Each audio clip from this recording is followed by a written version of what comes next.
I want you to picture something for a second. Imagine you're moving houses. Oh, I literally hate moving. It's the Oh, wow. worst. It's completely exhausting. But, you're finally tackling that one cluttered drawer in your desk, the one with all the junk. Oh yeah, the dreaded cable drawer. Exactly.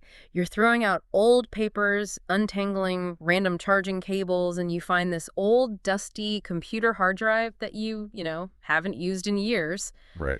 So you toss it in the trash without a second thought. But, and here's the kicker, a few years later, you realize that piece of junk you threw into the garbage contains something incredibly valuable. Oh no, like what kind of valuable? Like life-changing money. This actually happened to a guy named James Howell back in 2009, long before the whole cryptocurrency boom.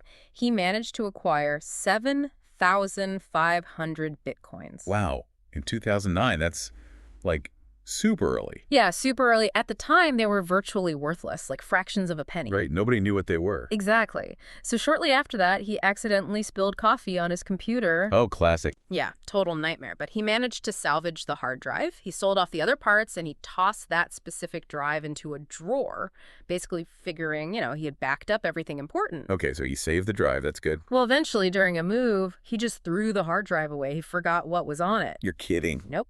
Fast forward to December 2017, Bitcoin's value absolutely skyrockets. Oh my God. Yeah.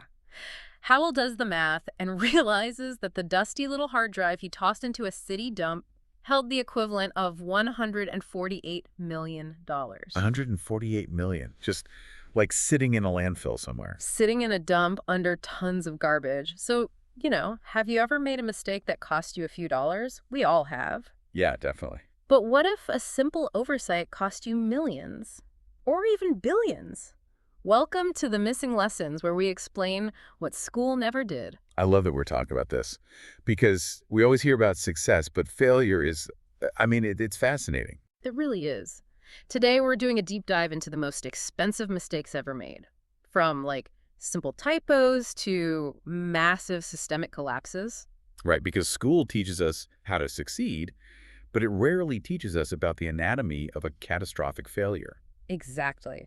Our mission today is to understand why these things happen and how small, everyday oversights actually shape our entire world. And hey, really quick, if you're enjoying the Missing Lessons, make sure to follow the podcast, leave a rating, and share it with someone who might find it interesting. It helps us create more episodes and reach more curious minds. So let's unpack this. And I want to start with the sheer speed of modern mistakes because, we live in a digital world now, and an error can execute at the speed of light. Right. It's not like the old days where you had time to catch a typo on a piece of paper before it got mailed. Exactly. And let's start with something almost every student and office worker complains about: grammar. Grammar. Right. But being a stickler for punctuation isn't just about getting a good grade on an essay. It can be, quite literally, a multi-million-dollar necessity. Wait, really? A punctuation mark? Oh, yeah. Take the story of Oakhurst Dairy up in Maine. They had this standard contract outlining the rules for when their delivery drivers were not eligible for overtime pay. Okay, sounds like standard corporate stuff. Yeah, totally standard. But the text of the law was missing one tiny, tiny thing: an Oxford comma. Oh, the Oxford comma. People get so heated about that. They really do. And for those who need a quick refresher, the Oxford comma is that final comma you put in a list right before the word and, or. Right, like I got apples, bananas, and oranges. The comma after bananas. Exactly. So the state law said overtime didn't apply to the following activities. And I'm quoting here: canning, processing, preserving, freezing, drying, marketing, storing, packing for shipment or distribution. Okay. Notice the very end: packing for shipment or distribution. There is no comma after shipment. Ah, I see where this is going. Right. Because that comma was missing, the phrasing was completely ambiguous. It created this massive legal loophole. The drivers, they distributed the dairy, but they didn't pack it. So they argue that packing for shipment or distribution was just one single unified activity. Exactly. The dairy company argued they were two separate activities: packing and distributing. But without that comma, it's totally up for interpretation. That is wild. Have you ever lost points on an essay for bad punctuation? Imagine losing an actual lawsuit over it. Well, the court sided with the drivers. Because the grammar was ambiguous, labor laws default to protecting the worker. That single missing keystroke meant the company had to pay their drivers $5 million to settle it. $5 million for a comma. That is unbelievable. I know. It reminds me of that classic grammar joke, I love my parents, Lady Gaga and Humpty Dumpty. Without the comma, you're literally saying Lady Gaga and Humpty Dumpty are your parents. Exactly. It changes the entire structural reality of the sentence. But okay, speaking of structural reality, what happens when two different groups of engineers can't even agree on how to measure reality? Oh, this sounds like a math problem. It is a massive math problem. Let's talk about the NASA Mars Climate Orbiter in 1999. Okay, I think I've heard of this one. Didn't it crash? Worse than crash. It was a $125 million project. The orbiter traveled through space for 286 days, right? Doing its thing, executing its flight plan, perfectly approaching the Martian atmosphere. Wow, so almost a year in space. Yeah. But when it finally arrived, it plummeted way too deep into the atmosphere and the engine just burned up. It simply vanished. Wait, how does a billion-dollar space agency let a satellite just vaporize? Yeah. I mean, don't they have endless double checkers and verification systems? You would think, but the mechanism of the failure was entirely cultural and organizational. So you had two separate teams working on the navigation. Okay. The engineers at Lockheed Martin, who built the spacecraft in Colorado, they calculated the thruster coordinates using the imperial system. So pounds of force. Oh, no. Please don't tell me. Yep. NASA's flight navigation team in California programmed the software using the metric system, newtons. Wait, so the software just passed the raw numbers back and forth without, like, attaching the units of measurement to them? Yeah, precisely. The computer system didn't know it was comparing apples and oranges. It just saw raw numbers. That is, I mean, human error is always the weak link, isn't it? Even in the most advanced technology. Absolutely. The computer executed the thruster burns, assuming they were metric, but the force was actually imperial. It threw the trajectory off by miles. Just because of a unit conversion? Yeah. That hurts to even think about. And it happens more often than you'd think. Look at the Spanish government. They spent $2.2 billion on a new submarine called the Isaac Peril. A submarine. Okay, those need to be pretty precise. Yeah, you'd want them to be. But during the drafting phase, someone put a decimal point in the wrong place. The decimal point. Yeah, just shifted it over. And that tiny math error meant they miscalculated the weight. They made the submarine so heavy that if it ever went underwater, it wouldn't be able to resurface. Wait, so they built a submarine that couldn't float back up? Yeah. That's just a sinking tube. Literally just a really expensive anchor. $2.2 billion. Yeah. That is insane. So billion-dollar projects they really miss these basic things. They really do. And it all comes back to the danger of frictionless digital systems, The computer doesn't pause and ask, hey, did you mean metric? Or, hey, is this decimal in the right spot? It just executes. Right. It just blindly follows whatever you type. Which brings us to the ultimate example of a frictionless error. The fat finger trade at Mizuho Securities in 2005. A fat finger trade. What's that? It's basically when a trader hits the wrong key on their keyboard. So on the Tokyo Stock Exchange, this stockbroker was tasked with selling one single share of a company's stock for 610,000 yen, which is about 5,000 US dollars. Okay, one share for 610,000 yen. Got it. But he was moving fast, and he typed it backward. Oh, no. Yeah.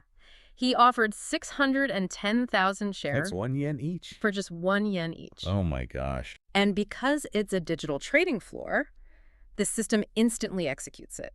Investors saw this unbelievable anomaly, and these algorithmic trading bots just jumped on it in milliseconds, buying up massive quantities of the mispriced stock. Could he cancel it? Like, there has to be an undo button. He realized his mistake almost immediately and tried to cancel it. But the Tokyo Stock Exchange's computer system couldn't process the cancellation fast enough. The mistake went live at the speed of light, and it was completely irreversible. Wow. How much did it cost the company? That reverse keystroke cost them $225 million. $225 million for hitting the keys in the wrong order. Yep. And what's really fascinating here is the psychological impact of these systems. We build these digital infrastructures that are so efficient, they strip away the human buffer. Right. Like, if you were doing that on paper, you'd look at it and go, wait, this doesn't make sense. Exactly. A physical mistake takes time to build, which gives people a chance to step back and notice.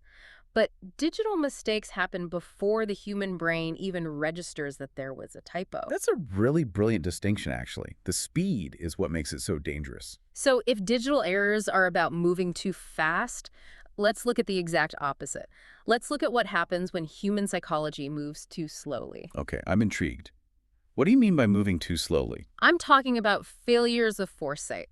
When people have the future right in the palm of their hands and they willingly just let it go, we have to talk about Blockbuster and Netflix. Oh, the classic. This is like the ultimate corporate cautionary tale. It really is. So in the year 2000, Netflix was this struggling little startup, and the founders managed to get a meeting with the CEO of Blockbuster to propose a partnership. Right. Netflix wanted Blockbuster to buy them, didn't they? Yeah, they offered to sell themselves for $50 million. Yeah. The pitch was Netflix would run Blockbuster's online brand, and Blockbuster would promote Netflix in their physical stores. Sounds like a win-win. You'd think. But the Blockbuster executives literally laughed them out of the room. They just couldn't fathom a world where people wouldn't drive to a brick-and-mortar store to rent a movie. And now Blockbuster is completely bankrupt, and Netflix is worth, what, billions? Hundreds of billions, yeah. And I'm actually going to push back on the conventional wisdom here for a second. Ah. Yeah, because it is incredibly easy for us to sit here today and dunk on Blockbuster. But think about the year 2000. Most people were still on dial-up connections. True. The AOL screeching sound. Exactly. It took 5 minutes just to load a picture, let alone stream a whole movie. And Netflix wasn't a streaming giant yet. They were just a DVD by mail service. Right. You had to wait days to get the disc in the mail. Plus, a massive chunk of Blockbuster's revenue came from late fees. So if you are the CEO of Blockbuster, Netflix is essentially walking into your office and asking you to cannibalize your most profitable, proven physical model for this unproven mail order system. Huh. When you put it like that, wasn't Blockbuster's logic actually completely sound for the reality of the year 2000? It was entirely sound. And that perfectly illustrates a concept known as the innovator's dilemma. The innovator's dilemma. Yeah. It states that outstanding companies can do everything right. Listen to their customers, maximize their profit margins, and they can still lose their market leadership. Because they get too stuck in their ways. Exactly. They get so good at optimizing their current model that they become paralyzed. They can't pivot to a new paradigm because the new paradigm initially looks smaller, less profitable, and way riskier. That makes total sense. Holding on to old ways of doing things because they work right now is honestly the most expensive business mistake you can make. Totally. And risk aversion is such a powerful blinder. I mean, it reminds me of Ronald Wayne. Ronald Wayne. Yeah. Who is that? I know Steve Jobs and Steve Wozniak. Right. Everyone knows the two Steves. Yeah. But Ronald Wayne was the forgotten third founder of Apple back in 1976. He actually drew the original Apple logo. No way. I had no idea there was a third guy. Yeah. But he clashed with Jobs, and he just felt the financial risk of building personal computers was way too chaotic. So he sold his 10% stake for just $800. $800 for 10% of Apple. Yep. Today, Apple is worth trillions. What would you do in that situation? Would you have held on? It's so easy to judge in hindsight, but in 1976, computers were massive risk. They were just circuit boards for hobbyists. Exactly. And again, Wayne's decision made logical sense to him at the time. Wayne had personal assets. He had a house. He had savings. Jobs and Wozniak were basically broke kids. In a legal partnership back then, if Apple went into debt, Wayne's personal assets were on the line. He just wanted a sure thing. So he chose the safe route to protect his house. And by doing that, he walked away from unimaginable wealth. It's wild. And it happened to search engines, too. A company called Excite actually passed on buying Google for $750,000 in 1999. Seriously, why would they pass on Google? Because Google's search worked too well. Maybe do you mean too well? Users found their answers so fast that they left the search page immediately. And Excite thought that would hurt their ad revenue because they wanted people to stay on the site as long as possible. Oh my gosh. Their business model was literally based on people being frustrated and stuck on their website. Yep. They prioritize short-term metrics over long-term utility. So we've seen how typos can instantly cost millions and how rigid psychology can bankrupt a company over a few years. But this raises a much bigger question. Okay, I'm ready. What happens when you combine an error in calculation with a stubborn refusal to see reality, and then you apply it to the physical world? Oh boy. I feel like this is where things get genuinely destructive. They do. Because, unlike a digital stock trade, You can't build a massive physical disaster in a millisecond. A massive physical disaster requires a collective, sustained suspension of reality. Right, like a chain reaction of bad decisions. Exactly. Sometimes doing too much without thinking of the environment creates absolute chaos. Take the walkie-talkie building in London. The walkie-talkie building. Yeah, it's this massive skyscraper with a curved glass design, but the architects didn't account for the path of the sun. The building acted like a giant magnifying glass, reflecting so much heat down onto the street that it literally melted parts of a parked Jaguar car. It melted a car just from the reflection. Yes. The mirrors literally concentrated the sun's rays like an ant under a magnifying glass. How do these massive teams of experts miss the physical reality of the spaces they are building for? It's tunnel vision. Same thing happened with the French train company, SNCF. They bought 2,000 brand new trains for 50 million euros.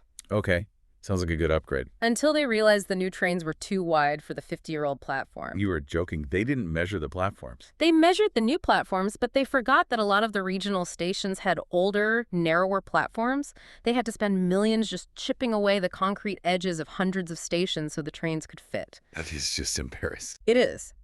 But sometimes these physical mistakes are irreversible. And that brings us to Lake Peigneur in Louisiana back in 1980. Lake Peigneur. What happened there? This is an incredible story of mechanics and geography just totally colliding. So a massive oil rig, contracted by Texaco, was drilling in the shallow waters of this freshwater lake. Okay, drilling for oil in a lake. Got it. But deep beneath the lake bed was a massive active salt mine with tunnels crisscrossing for miles underground. Uh-oh. Oil drilling above a salt mine. That feels like a bad combination. It's a terrible combination. And the engineers mapping out the drill site made a tiny coordinate error. They used a specific map projection system, but they interpreted the grid as if it were a completely different projection system. Kind of like the NASA metric versus imperial thing? Exactly like that. It threw their target off by just a few hundred feet. As a result, the drilling team pushed a 14-inch drill bit straight through the lake bed and pierced the ceiling of the salt mine. Oh my God. No. A 14-inch hole in the earth doesn't sound apocalyptic. But we have to look at the chemistry and the physics of what happened next. The lake was freshwater. The mine was made of salt. And water dissolves salt. Very fast. The fresh water rushed down the drill hole into the mine. And because it's undersaturated water hitting raw salt, it begins to dissolve the salt exponentially. That 14-inch hole widened into a massive cavern almost instantly. Wow. It was like pulling the plug out of a bathtub, but the drain hole just keeps getting bigger by the second. The water rushing into the mine created this colossal whirlpool on the surface of the lake. Wait, a whirlpool. How big was it? The sheer scale of the physics here is hard to even wrap your head around. The whirlpool generated so much suction that it pulled down the entire towering drilling rig. It swallowed the oil rig. Swallowed it whole. Then it sucked down 11 barges that were floating on the lake. 11 barges. Yes. It pulled down huge trees, a parking lot, and acres of the surrounding shoreline. That is terrifying. Did the miners get out? Miraculously, yes. All the miners deep underground and all the rig workers on the surface managed to evacuate just in time. But because the mine was filling with millions of gallons of water, the massive volume of air inside the mine had to escape. Oh, right. Displacement. Where did the air go? It shot back up the mine shafts to the surface, creating these 400-foot geysers of water shooting into the sky. 400 feet. Yeah. And the suction from the lake draining was so intense that a nearby canal, which normally flowed out to the Gulf of Mexico, actually reversed its flow. It pulled ocean salt water upstream into the lake bed. So it completely changed the environment. Permanently. A simple mapping error transformed a freshwater lake into a saltwater ecosystem, costing nearly $149 million in settlements today. It perfectly illustrates how an abstract mathematical error, when introduced to the unyielding laws of physics, just cascades completely out of control. Exactly. Which transitions us to the most serious consequences of all. What happens when these cascading errors aren't just contained to a lake, but they actually infect our global systems? Right. When the mistakes affect the whole world. Systemic catastrophe. We have to talk about the 2008 financial crisis. The global economy was brought to its knees, and it wasn't some mysterious weather event. It was driven by human error, greed, and just a stubborn refusal to look at the math. And that affected millions of families. It did. Let's look at the mechanics of just one trader, a guy named Howie Hubler at Morgan Stanley. He bought these risky credit default swaps, and to offset that risk, he sold $16 billion worth of something called collateralized debt obligations, or CDOs. Okay, this is where we need to cut through the financial jargon, right? Yeah. What exactly is a CDO? Good point. A CDO is essentially a financial product made up of a massive bundle of individual loans, mostly mortgages. Let me try an analogy here to see if I have this right. Imagine taking a bunch of bad, rotting apples. These represent subprime mortgages loans, giving to people who realistically just cannot pay them back. Right, the bad loans. The banks took thousands of these rotting apples, put them together into a shiny new basket, tied a nice ribbon around it, and the ratings agencies slapped a AAA sticker on the basket, effectively calling it farm fresh. Oh, wow. That is a great way to put it. Hubler and other traders bought and sold these shiny baskets, just assuming they were as safe as government bonds. But the mechanism they relied on was diversification, right? Like, Yeah. the mathematical models assumed that because the mortgages were geographically spread out across the country, they wouldn't all default at the exact same time. Yes. They thought the basket couldn't rot all at once. But the models were deeply flawed. They completely failed to account for a nationwide housing bubble. When the bubble burst, the entire basket rotted simultaneously. Hubler's trades alone lost Morgan Stanley $9 billion. $9 billion from one trader's strategy. Notice how the biggest disasters aren't just one person making one typo. It's a chain reaction. A bad design plus a bad decision plus a culture of ignoring the safety warnings. Exactly. It ties into a fascinating sociological concept called the normalization of deviance. Normalization of deviance. Yeah, it was coined by a sociologist named Diane Vaughan. It describes how people get so used to small errors, workarounds, or ignored safety warnings that the abnormal behavior just becomes the accepted standard. And the normalization of deviance is the exact mechanism behind our final and honestly most tragic failures, isn't it? When you move from financial systems to environmental and human safety, the cost is measured in lives. Sadly, yes. We saw this in 2010 with the Deepwater Horizon disaster. A sequence of ignored safety warnings, flawed cement well designs, failed pressure tests, they were all just normalized. The crew treated the anomalous readings as just another Tuesday. And the resulting explosion killed 11 workers and caused the largest marine oil spill in U.S. history, devastating the Gulf Coast ecosystem. But the ultimate example of the normalization of deviance combined with a catastrophic design flaw happened in 1986 at the Chernobyl nuclear power plant. This is arguably the most impactful engineering failure of the 20th century. Without a doubt. During a late-night safety test at Reactor 4, operators purposefully deactivated crucial protective systems. They were under immense pressure to complete the test, and overriding safety protocols had just become somewhat normalized. But what really caused the explosion wasn't just a tired crew making a bad call, right? Right. It was the underlying mechanism of the reactor itself, known as the RBMK design. It had a severe inherent flaw called a positive void coefficient. Let's explain how that works because it is terrifying.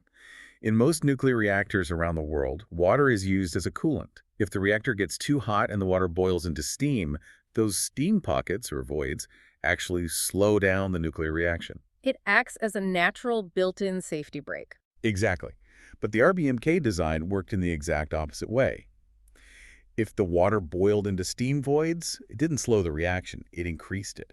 So you get this deadly feedback loop. More heat makes more steam, which makes more heat, which makes even more steam. And to make matters worse, there was a fatal design flaw in the control rods. The massive cylinders you drop into the reactor core to absorb neutrons and stop the reaction, right? The rods themselves were made of boron, which stops the reaction. But the very tips of the rods, the part that enters the core first, were made of graphite. And graphite actually accelerates the nuclear reaction. Right, so when the operators realized the reactor was surging completely out of control, they hit the emergency shutdown button to drop all the control rods at once. But because the tips were made of graphite, the very first thing that entered the reactor core was an accelerant. Hitting the brakes actually slammed the gas pedal for a split second. And that split-second surge was enough. The resulting steam explosion blew the massive roof off the reactor, sparking a fire that burned for days and released a massive radioactive cloud across Europe. And the human cost. It's just staggering.